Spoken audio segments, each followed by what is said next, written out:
Tell me about any interesting experiences that you had while you were in North Korea. Did you meet anybody that was interesting? Did you see anything that was interesting? So these Icelandic guys, they had read that apparently in this hotel, since it's full of foreigners, they have a something to do with spies, like a espionage floor. Apparently there isn't a button 5 in the elevator.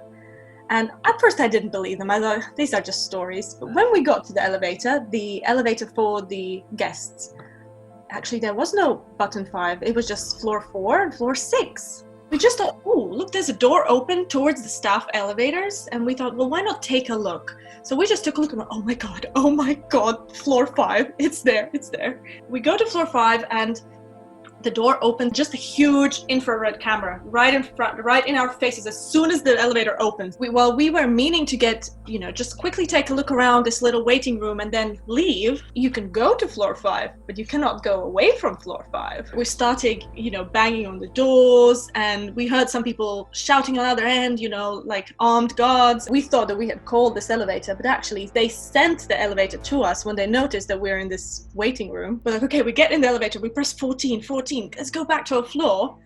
That's not how it works. We don't control the elevator. I mean, what are you talking about? The elevator just goes straight to the basement.